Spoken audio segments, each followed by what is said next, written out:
돌아가신 아버지의 편지 말 못한 마음 한 줄. 일부. 봉인된 서랍 속 종이 한 장. 아버지가 돌아가신 날은 유난히도 바람이 없었다. 하늘은 너무 맑아서 장례식장으로 향하는 길이 오히려 잔인하게 느껴질 정도였다. 나는 검은 옷을 입고도 한참을 서성이다가 문득 이런 생각을 했다. 이렇게 조용한 날에 사람이 떠나도 되는 걸까? 아버지는 평생 말이 없던 사람이었다. 아니, 정확히 말하면 말이 적은 사람이 아니라 말을 삼키는 사람이었다. 술을 마셔도 큰 소리 한 번 내지 않았고 화가 나도 문을 세게 닫는 법이 없었다. 어릴 적 나는 그런 아버지가 늘 답답했다. 아빠는 왜 아무 말도 안 해? 엄마가 대신 대답했다. 아빠는 말보다 생각이 많은 사람이야. 하지만 자라면서 깨달았다. 아버지는 생각이 많은 게 아니라 말을 할 기회를 스스로 포기한 사람이었다는 걸. 장례식장에는 사람들이 많았다. 회사 동료, 동네 사람들, 오래전 함께 일했다는 이름 모를 누군가들까지. 모두가 한결같이 말했다. 참 성실한 분이셨어요. 말씀은 없으셨지만 믿음직한 분이셨죠. 그 말들은 칭찬이었지만 이상하게도 내 귀에는 전부 같은 말처럼 들렸다. 당신을 잘 알지는 못했습니다라는 고백처럼. 장례가 끝난 뒤 나는 아버지의 방으로 들어갔다.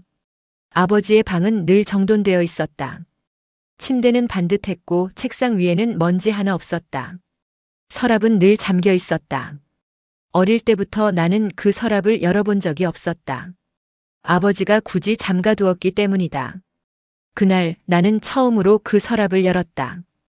열쇠는 의외로 쉽게 발견됐다. 책장 뒤 테이프로 붙여둔 작은 봉투 안에 있었다. 마치 언젠가는 누군가가 열게 될 걸 알고 있었던 것처럼. 서랍 안에는 특별한 것이 없었다.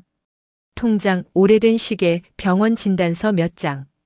그리고 맨 아래 노란 봉투 하나. 봉투에는 이름이 적혀 있었다. 내 이름이었다.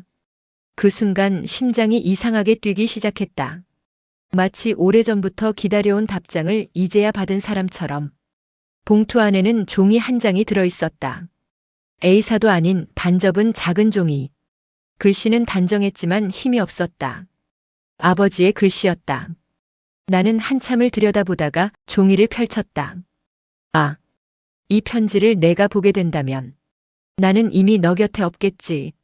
첫 문장을 읽는 순간 숨이 막혔다. 아버지는 늘 내 이름을 부르지 않았다. 야, 거기. 그게 전부였다. 그런 아버지가 종이 위에서는 내 이름을 정확히 적어두었다. 살아있는 동안 나는 내 앞에서 아버지답지 못했다. 나는 종이를 쥔 손에 힘이 들어가는 걸 느꼈다. 아버지는 단 한 번도 스스로를 돌아보는 말을 입 밖에 낸 적이 없었다. 미안하다는 말이 왜 그렇게 어려웠는지 지금 생각해도 모르겠다.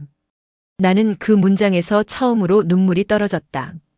아버지는 늘 괜찮다는 말만 했다. 아파도 괜찮다, 힘들어도 괜찮다, 그리고 내가 상처받아도 괜찮다고 말하는 사람처럼 보였다.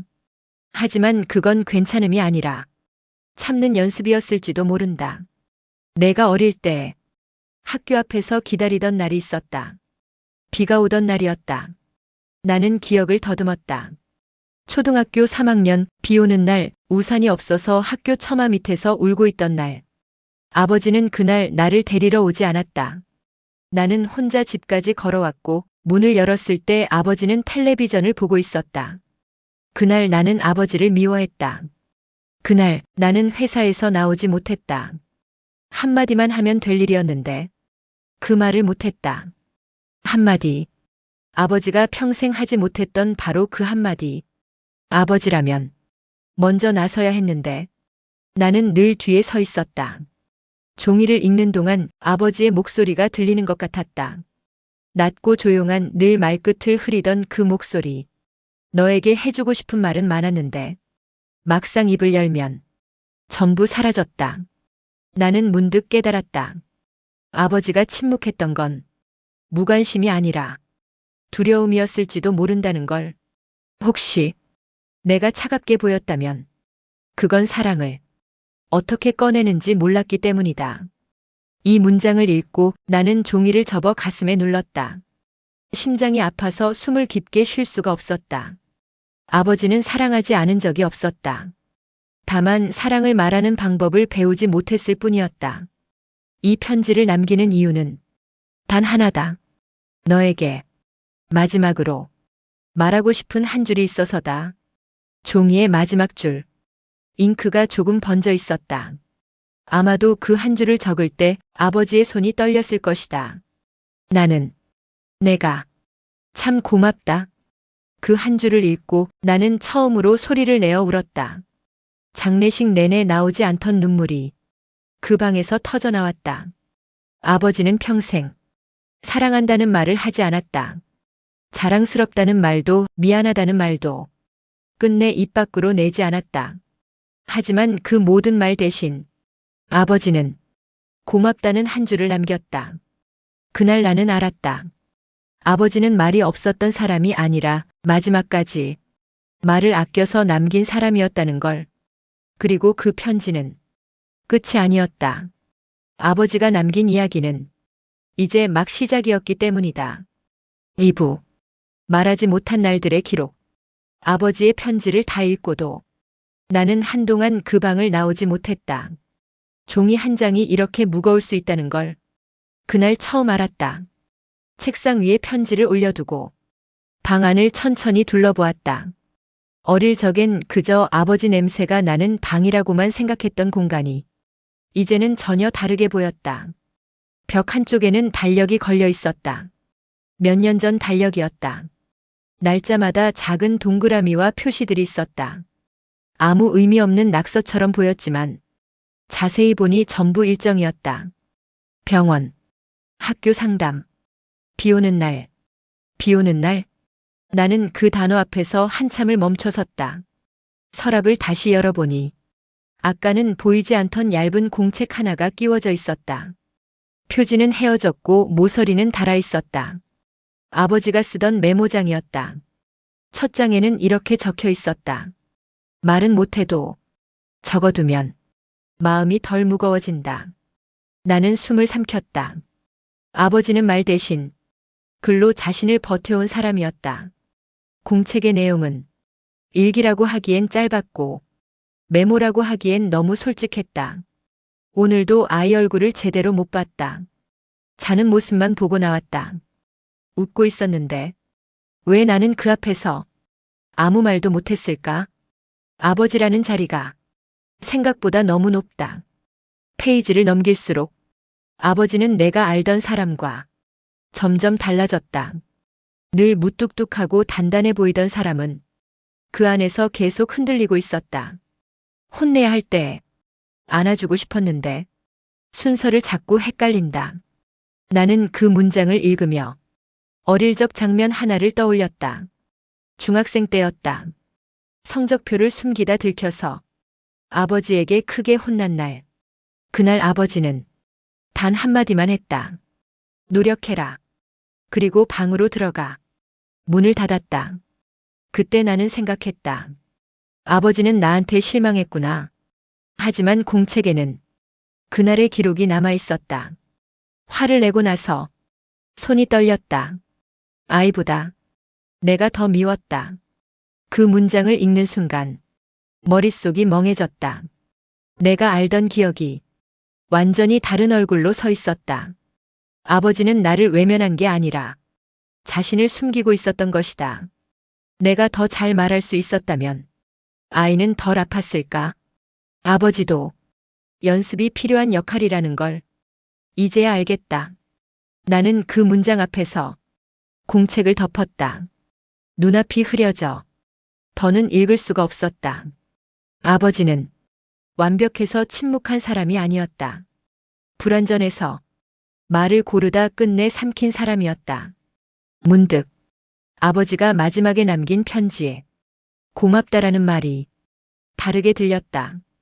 그 말은 부탁이었을지도 모른다.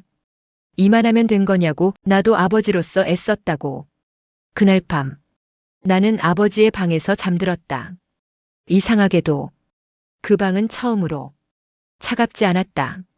새벽에 눈을 떴을 때 창밖에서 빗소리가 들렸다. 아주 잔잔한 비였다. 나는 책상 위에 놓인 편지와 공책을 나란히 두고 오래 바라보다가 속으로 처음 말을 걸었다. 아빠, 왜 그땐 말 안 했어? 당연히 대답은 없었다. 하지만 이상하게도 외롭지는 않았다. 아버지는 여전히 말이 없었다. 다만 이제는 그 침묵이 무슨 의미였는지 조금은 알 것 같았다. 아버지는 말하지 못한 대신 기록했고 기다렸고 끝내 한 줄을 남겼다. 그리고 나는 그 한 줄의 무게를 이제서야 제대로 들고 있었다. 하지만 공책의 맨 마지막 장에는 아직 읽지 않은 짧은 문장이 남아 있었다. 아버지가 끝까지 적지 못한 문장이었다. 그 문장이 우리의 이야기를 완전히 바꿔놓을 줄은 그때는 알지 못했다. 3부. 끝내 적지 못한 문장. 공책의 마지막 장은 유난히 종이가 얇아 보였다.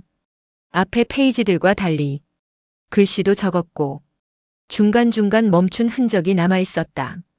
마치 쓰려다 만 말들이 종이 위에서 숨을 참고 있는 것처럼 맨 위에는 짧은 문장이 하나 적혀 있었다. 오늘은 꼭 말하려 했다. 그 아래는 텅 비어 있었다. 나는 그 빈 공간을 오래 바라보았다. 아버지가 어떤 말을 쓰려 했는지 굳이 상상하지 않아도 알 것 같았다. 아버지는 늘 오늘은 말해야지라고 생각만 하다. 결국 아무 말도 하지 못하고 하루를 넘겼을 것이다. 그날도 그랬을까? 공책 가장 아래에는 연필로 눌러 쓴 자국만 남아 있었다. 글씨는 없었지만 힘이 들어간 흔적이 분명히 보였다. 나는 손가락으로 그 자국을 따라 눌러보았다. 그 순간 아버지의 손이 겹쳐지는 느낌이 들었다. 아버지는 이 페이지 앞에서 얼마나 오래 앉아 있었을까? 그때 머릿속에 하나의 장면이 떠올랐다. 고등학교 졸업식 날, 사람들로 가득 찬 강당. 나는 단상 위에서 졸업장을 받고 내려왔다. 부모들은 박수를 쳤고 누군가는 꽃을 건넸다. 아버지는 맨 뒤에서 조용히 서 있었다. 눈이 마주쳤을 때 아버지는 고개를 끄덕였다. 그게 전부였다. 그날 집으로 돌아오는 길에 나는 일부러 말하지 않았다. 아버지도 말하지 않았다. 차 안은 라디오 소리만 가득했다. 나는 그 침묵이 아버지의 무관심이라고 생각했다. 하지만 공책에는 그날의 기록이 있었다. 졸업식에서 아이가 나를 봤다. 무슨 말을 해야 할지 끝내 떠오르지 않았다. 잘했다. 그 말이 왜 그렇게 멀게 느껴졌는지 나는 숨을 깊게 들이마셨다. 아버지는 내가 듣고 싶어 했던 말을 모르고 있었던 게 아니라 어디서 꺼내야 하는지 몰랐던 것이다. 내 아버지는 나에게도 그런 말을 하지 않았다. 그 문장을 읽는 순간 나는 처음으로 아버지도 누군가의 아들이었다는 사실을 선명하게 떠올렸다. 아버지에게도 말을 배우지 못한 시간이 있었고 그 시간은 그대로 나에게 흘러왔다. 끊고 싶었는데 방법을 몰랐다. 그 한 줄이 유난히 길게 느껴졌다. 아버지는 침묵을 선택한 사람이 아니라 침묵밖에 몰랐던 사람이었다. 나는 공책을 덮고 잠시 눈을 감았다. 그러자 아버지와의 기억들이 천천히 겹쳐졌다. 말없이 밥을 먹던 저녁, 말없이 등을 돌리던 출근길, 말없이 등을 두드리던 날, 그 모든 순간들이 하나의 문장으로 이어졌다. 아버지는 늘 말 대신 행동으로 남아 있었다. 하지만 행동만으로는 전해지지 않는 마음이 있다. 아버지도 그걸 알고 있었을 것이다. 그래서 마지막에 편지를 남긴 것이다. 나는 다시 편지를 펼쳤다. 일부에서 읽었던 그 마지막 한 줄. 나는 내가 참 고맙다. 이제는 그 문장이 전혀 다르게 보였다. 그 말에는 사과도 있었고, 후회도 있었고, 사랑도 있었다. 그리고 하나의 질문이 숨어 있었다. 이 말로 조금은 전해졌니? 그날 밤 나는 처음으로 아버지에게 답장을 쓰기 시작했다. 누가 보낼 곳도 없는 편지였다. 하지만 쓰지 않으면 이 침묵이 나에게까지 이어질 것 같았다. 종이를 꺼내 한참을 고민하다. 나는 이렇게 적었다. 아빠, 나는 그동안 아빠가 무서웠던 게 아니라 멀게 느껴졌어. 그런데 지금은 알아. 아빠도 나한테 오는 길을 몰랐다는 걸. 글씨가 흔들렸다. 하지만 멈추지 않았다. 말하지 않아도 전부 전해질 줄 알았던 그 침묵 속에서 우리 둘 다 기다리고 있었던 것 같아. 편지를 다 쓰고 나는 접어서 아버지의 공책 사이에 끼워두었다. 누군가에게 보여주기 위한 답장이 아니라 끊어내기 위한 침묵의 끝이었다. 창밖의 비는 어느새 그쳐 있었다. 아버지는 끝내 그 문장을 적지 못했지만 나는 알 것 같았다. 아버지가 쓰려 했던 말은 아마도 이것이었을 것이다. 사랑한다. 그리고 그 말은 이제 내가 이어가야 할 문장이었다. 하지만 이야기는 아직 끝나지 않았다. 아버지가 남긴 것 중 마지막으로 열어보지 않은 상자가 하나 더 남아 있었기 때문이다. 사부, 열지 않으려 했던 상자. 아버지의 방 한쪽 구석에는 작은 나무 상자가 하나 놓여 있었다. 눈에 잘 띄지 않게 옷장 아래 깊숙이 밀어 넣어둔 상자였다. 나는 그 상자를 여러 번 보았지만 한 번도 열 생각을 하지 않았다. 왠지 열면 안 될 것 같았다. 아버지도 그 상자에 대해서는 단 한 번도 말한 적이 없었다. 상자 위에는 자물쇠가 달려있지 않았다. 그럼에도 불구하고 나는 그 앞에서 한참을 망설였다. 아버지가 말로 남기지 못한 마음들이 그 안에 고스란히 잠들어 있을 것 같았기 때문이다. 나는 천천히 상자를 꺼냈다. 나무는 오래되어 손끝에 거친 감촉이 느껴졌다. 뚜껑을 여는 순간 아주 약한 나무 냄새와 함께 종이 냄새가 섞여 올라왔다. 상자 안에는 편지 봉투들이 가지런히 쌓여 있었다. 전부 발송되지 않은 편지였다. 받는 사람은 모두 같았다. 내 이름. 순간 심장이 덜컥 내려앉았다. 한 통도 아닌 여러 통이었다. 나는 그중 맨 위에 놓인 봉투 하나를 집어들었다. 봉투 겉면에는 날짜가 적혀 있었다. 내가 군대를 갔던 해였다.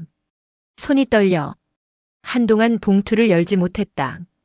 그때 아버지는 어떤 마음으로 이 편지를 썼을까? 봉투를 열자 짧은 글이 나왔다. 잘 지내고 있니? 여기까지 쓰고 한참을 멈췄다. 아버지가 먼저 말을 걸어도 되는지 아직 잘 모르겠다. 내가 괜히 부담스러울까봐 이 편지는 보내지 않는다. 나는 종이를 내려놓고 한참을 숨만 쉬었다. 아버지는 아들을 그리워하면서도 그 그리움조차 조심스러워했던 사람이다. 다음 봉투에는 내가 취직한 해의 날짜가 적혀 있었다. 회사에 들어갔다고 들었다. 축하한다는 말을 해도 되는 날인지 아직도 헷갈린다. 괜히 말 걸었다가 내가 멀어질까봐 오늘도 혼자 적고 접는다. 나는 그 문장에서 아버지의 두려움을 보았다. 사랑은 있었지만 그 사랑을 건네는 방법이 언제나 불확실했던 사람. 상자 속 편지들은 모두 같은 결을 가지고 있었다. 오늘은 연락할까 하다가 그만뒀다. 괜히 방해가 될까봐 생각만 했다. 내가 먼저 오면 웃으면서 맞아주면 되지. 그걸로 충분하다고 스스로를 설득했다. 나는 편지들을 날짜 순서대로 늘어놓았다. 그 사이에는 내 인생의 장면들이 고스란히 끼어 있었다. 입학, 군대, 취직, 이사. 그리고 아무 말 없이 지나간 수많은 날들. 아버지는 그 모든 날을 혼자 기억하고 있었다. 상자 맨 아래에는 가장 최근 날짜의 봉투가 있었다. 아버지가 쓰러지기 얼마 전이었다. 봉투는 끝내 봉해지지 않은 채 열려 있었다. 나는 조심스럽게 종이를 꺼냈다. 이번에는 정말 말해야겠다. 내가 오면 먼저 말할 거다. 잘 왔다. 그리고 그 다음 말을 연습하고 있다. 나는 그 다음 줄을 기다렸지만 종이는 거기서 끝이었다. 아버지는 그 다음 말을 끝내 적지 못했다. 그날 나는 상자를 닫지 않았다. 대신 편지들을 하나하나 다시 접어 그 자리에 그대로 두었다. 아버지가 남긴 말하지 못한 시간들을 원래 있던 자리에서 존중하고 싶었다. 그리고 그제야 깨달았다. 아버지가 남긴 편지는 부재의 기록이 아니라 기다림의 증거였다는 걸. 아버지는 늘 내 곁에 없었던 게 아니라 말을 고르느라 조금 늦었던 사람이다. 나는 상자 옆에 앉아 조용히 말했다. 아빠, 이제는 말 안 해도 돼. 그 말은 아버지를 향한 말이면서 나 자신에게 하는 말이기도 했다. 하지만 상자 속에는 아직 하나의 봉투가 더 남아 있었다. 봉투에는 아무 날짜도 아무 이름도 적혀 있지 않았다. 그리고 나는 그 봉투를 여는 순간 아버지의 진짜 마음을 처음으로 마주하게 된다. 오부. 이름 없는 마지막 편지. 이름도 날짜도 적혀 있지 않은 봉투. 상자 안에서 그 봉투는 유독 가벼워 보였다. 마치 내용보다 망설임이 더 많이 담긴 것처럼. 나는 한동안 그 봉투를 손에 쥔 채 움직이지 못했다. 열면 되돌릴 수 없을 것 같았다. 하지만 아버지가 끝내 보내지 못한 말이라면 이제는 누군가는 들어야 했다. 조심스럽게 봉투를 열었다. 안에는 단 한 장의 종이만 들어 있었다. 다른 편지들과 달리 글씨가 일정하지 않았다. 중간중간 눌렸다가 흐려졌다가 멈춘 흔적이 있었다. 아버지는 이 편지를 쓰면서 수없이 멈췄을 것이다. 이 편지를 내가 읽게 될지는 모르겠다. 아마도 읽지 않아도 괜찮다. 그냥 남겨두고 싶었다. 첫 문장부터 아버지는 이미 결과를 기대하지 않고 있었다. 그저 말하지 못한 마음을 어딘가에 내려놓고 싶었을 뿐이다. 나는 늘 내가 나보다 나은 사람이길 바랐다. 그래서 내 말이 내 길을 막을까봐 항상 조심했다. 그 문장을 읽으며 나는 처음으로 아버지의 침묵이 통제나 무관심이 아니었음을 확신했다. 아버지는 아들을 가두지 않기 위해 스스로를 가둔 사람이었다. 내가 해주지 못한 말 때문에 내가 스스로를 의심했다면 그건 전부 내 책임이다. 종이를 쥔 손이 떨리기 시작했다. 아버지는 내가 알지 못했던 시간 동안 나의 마음을 계속 상상하고 있었다. 너는 한 번도 부족한 적이 없었다. 다만 내가 그걸 말해주지 못했을 뿐이다. 그 문장은 너무 늦게 도착한 위로였다. 하지만 늦었어도 필요한 말이었다. 나는 그 문장을 속으로 여러 번 읽었다. 마치 어릴 적의 나에게 대신 들려주듯이. 혹시 내가 나를 원망했다면 그래도 괜찮다. 그 원망이 내 삶을 앞으로 나아가게 한다면 나는 그걸로 충분하다. 아버지는 끝까지 자기 자신보다 나를 먼저 생각하고 있었다. 마지막으로 꼭 적어두고 싶은 말이 있다. 이 문장 아래에는 잠시 비어있는 공간이 있었다. 아버지는 여기서 아주 오래 멈췄을 것이다. 그리고 그 아래에 작게 적혀 있었다. 나는 내 인생에 짐이 되고 싶지 않았다. 그 문장을 읽는 순간 나는 종이를 내려놓고 고개를 숙였다. 아버지는 짐이 되지 않기 위해 사랑을 숨겼고 부담이 되지 않기 위해 침묵을 선택했다. 하지만 그 침묵은 나에게 때로는 너무 무거웠다. 그래서 이 편지는 보내지 않는다. 대신 여기 남겨둔다. 혹시라도 언젠가 내가 나를 떠올릴 때 조금 덜 아프길 바라며. 편지는 거기서 끝났다. 나는 한참 동안 그 자리에 앉아 아무 말도 하지 못했다. 아버지는 끝까지 나를 위로하려다 자신을 설명하지 못한 사람이다. 그리고 그 순간 비로소 알았다. 아버지가 남긴 모든 편지와 기록은 단 하나의 말로 이어지고 있었다. 너는 괜찮다. 나는 그 종이를 다시 봉투에 넣지 않았다. 대신 아버지의 공책 사이에 조심스럽게 끼워두었다. 이제는 숨기지 않아도 될 것 같았다. 그날 밤 나는 처음으로 아버지를 원망하지 않았다. 미워하지도 이해하려 애쓰지도 않았다. 그저 아버지가 최선을 다한 방식으로 사랑했음을 조용히 받아들였다. 그리고 그 침묵의 끝에서 나는 하나의 결심을 하게 된다. 아버지처럼 말을 남기지 않는 사람이 아니라 말을 건네는 사람이 되겠다고. 하지만 그 결심을 시험하게 될 순간은 생각보다 빨리 찾아온다. 6부. 내가 아버지가 될까봐 아버지의 방을 나와 집으로 돌아오는 길 나는 계속 같은 생각을 했다. 혹시 나도 아버지처럼 살게 되는 건 아닐까? 말을 삼키고 마음을 미루고 사랑을 속으로만 남기는 사람. 아버지를 이해하게 될수록 그 삶이 내 안에 이미 깊게 스며들어 있다는 사실이 두려워졌다. 며칠 뒤 회사에서 작은 일이 있었다.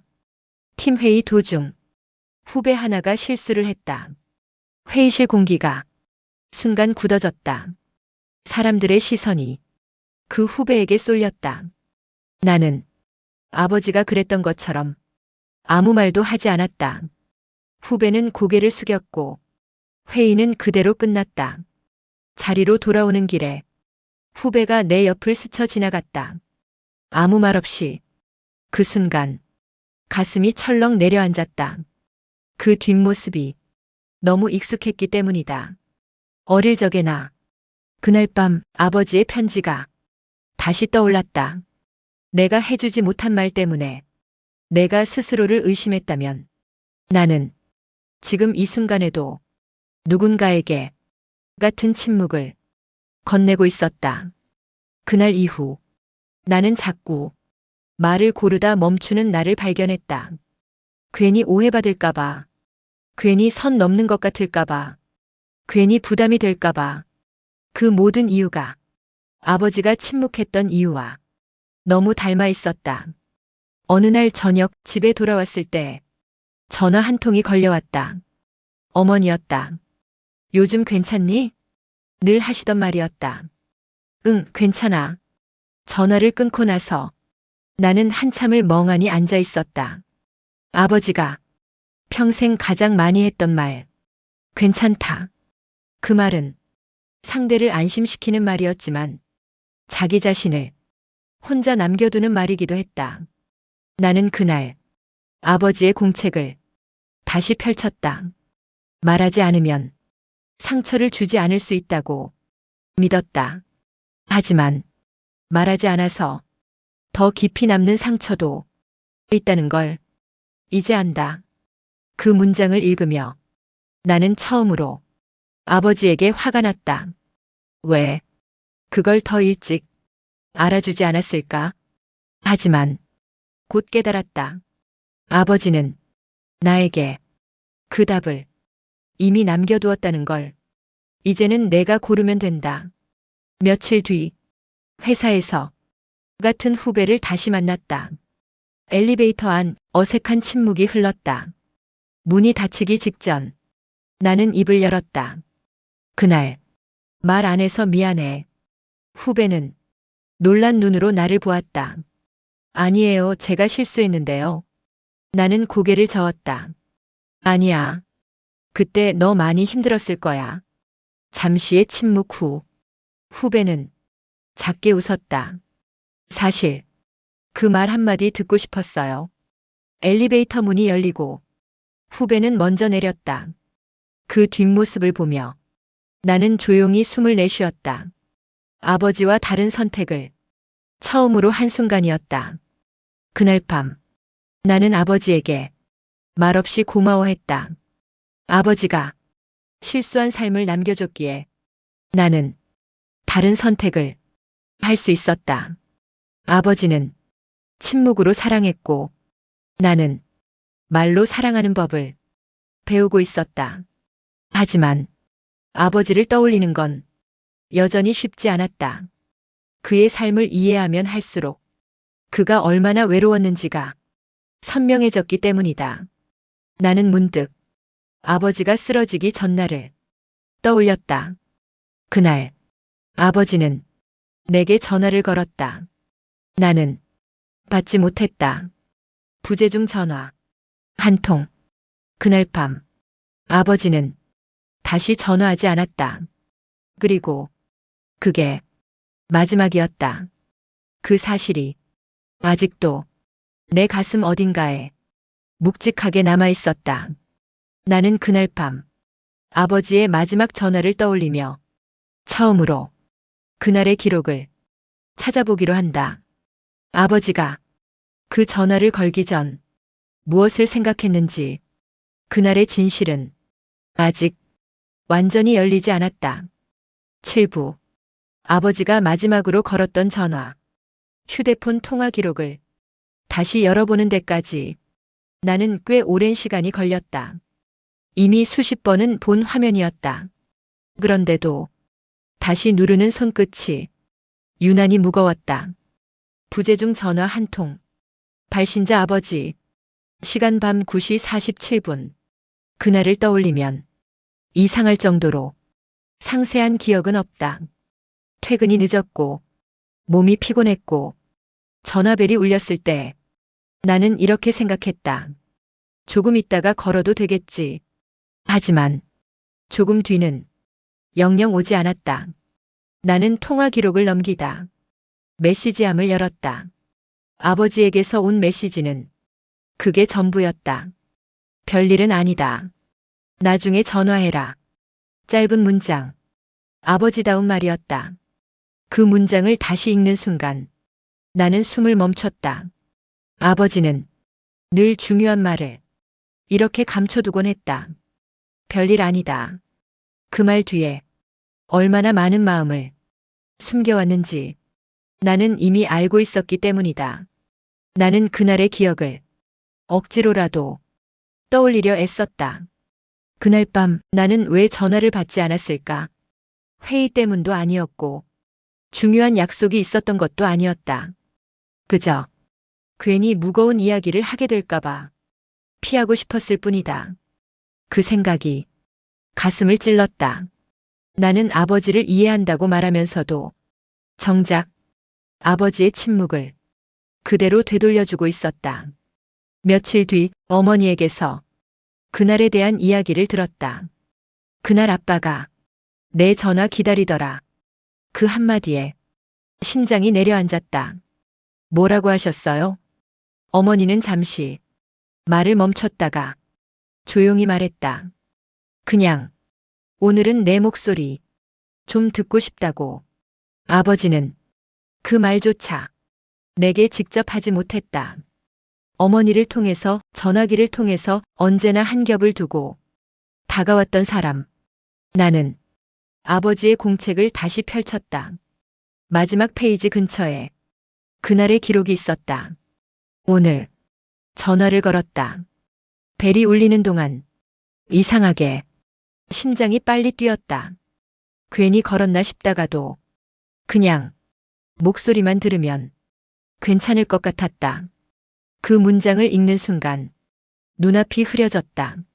아버지는 무언가를 말하려 한 게 아니었다.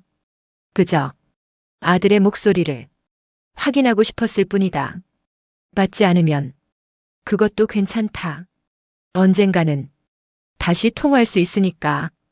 그 마지막 줄에서 나는 종이를 접었다. 아버지는 끝까지 기다림을 선택했다. 나는 그날 밤 아버지의 번호를 눌렀다. 이미 없는 번호라는 걸 알면서도 전화를 걸었다. 신호음이 울렸다. 당연히 받는 사람은 없었다. 그런데 그 신호음 속에서 이상하게도 아버지의 목소리가 들리는 것 같았다. 괜찮다. 바쁘면 다음에 해도 된다. 아버지가 평생 나에게 했던 말들. 나는 그 신호음이 끝날 때까지 전화기를 귀에 대고 있었다. 그리고 처음으로 아버지에게 말을 걸었다. 아빠, 그날 전화 못 받아서 미안해. 목이 메어. 말이 잘 나오지 않았다. 별일 아니라고 했지만 사실은 그게 별일이었지. 아버지는 대답하지 않았다. 하지만 이상하게도 그 침묵이 예전만큼 차갑지 않았다. 아버지가 남긴 편지와 기록과 보내지 못한 말들 덕분이었다. 그날 밤 나는 알았다. 아버지가 마지막으로 전화한 이유는 작별 인사가 아니었다. 연결되고 싶었던 것, 그것뿐이었다. 그리고 그 연결은 늦었지만 지금에서야 비로소 이어지고 있었다. 하지만 아직 이야기의 끝은 아니었다. 아버지가 남긴 것 중 마지막으로 전해야 할 말이 하나 더 남아 있었다. 이번에는 아버지가 아니라 내가 해야 할 말이었다. 8부. 내가 아버지에게 보내는 한 줄. 아버지의 방을 마지막으로 정리하던 날이었다. 이제는 상자도 편지도 공책도 모두 제자리를 찾은 듯 보였다. 하지만 내 마음만은 아직 어딘가 남아 있었다. 아버지가 남긴 말들은 충분히 읽었고 충분히 이해했다고 생각했지만 이상하게도 끝난 느낌이 들지 않았다. 그때 문득 이런 생각이 들었다. 아버지는 나에게 말을 남겼는데 나는 아버지에게 아무 말도 하지 않았구나. 그 깨달음은 조용하지만 분명했다.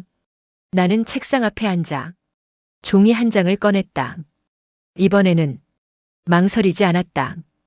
누군가에게 보내는 편지가 아니라 나 자신을 과거와 이어주는 한 줄이면 충분했다. 펜을 잡고 잠시 숨을 고른 뒤 나는 이렇게 적었다. 아빠, 이제는 괜찮아. 그 한 줄을 적고 나는 멈췄다. 아버지가 평생 나에게 해주던 말, 괜찮다. 그 말은 이제야 제자리를 찾은 것 같았다. 말하지 못한 것도 기다린 것도 전부 아빠였다는 걸 이제는 알아. 그래서 더 이상 미워하지도 붙잡지도 않을게. 글씨는 담담했지만 손끝은 떨리고 있었다. 아빠가 말하지 못했던 사랑을 나는 말하면서 살아볼게. 그게 내가 아빠에게서 받은 걸 이어가는 방법인 것 같아. 편지를 다 쓰고 나는 접지 않았다. 대신 아버지의 마지막 편지 옆에 조용히 올려두었다. 두 장의 종이는 말없이 같은 방향을 바라보고 있었다. 그날 밤 나는 처음으로 아버지의 사진을 정면으로 바라보았다. 사진 속 아버지는 언제나처럼 조금 굳은 표정이었다. 하지만 이제는 안다. 그 표정 뒤에 얼마나 많은 말이 머물러 있었는지를. 나는 사진을 향해 작게 말했다. 아빠, 나 이제 전화 오면 안 미룰게. 아무 대답도 없었지만 이상하게도 외롭지 않았다. 아버지는 말하지 못한 사람이었고 나는 그 말을 이어받은 사람이다.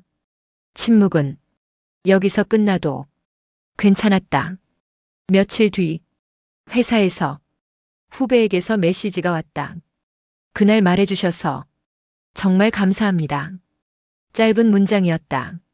하지만 나는 그 문장을 오래 바라보았다. 아버지가 평생 원했던 건 아마 이런 순간이었을 것이다. 말 한 줄이 누군가의 하루를 조금 덜 외롭게 만드는 것. 나는 그날 아버지가 남긴 모든 기록을 마음속으로 정리했다. 아버지는 말을 못한 사람이 아니라 말을 남기기 위해 평생을 버틴 사람이었다. 그리고 그 마지막 한 줄은 이제 내 삶에서 계속 이어질 것이다. 이 이야기를 듣는 당신에게도 말해주고 싶다. 혹시 아직 하지 못한 말이 있다면 너무 늦었다고 생각하지 않아도 된다. 말은 사라지지 않는다. 전해지는데 시간이 걸릴 뿐이다. 오늘 당신이 건네는 그 한 줄이 누군가의 평생이 될 수도 있으니까. 제작 AI 할매의 이야기방. AI 기반 창작 스토리 대본 및 영상 편집 100% 자체 제작.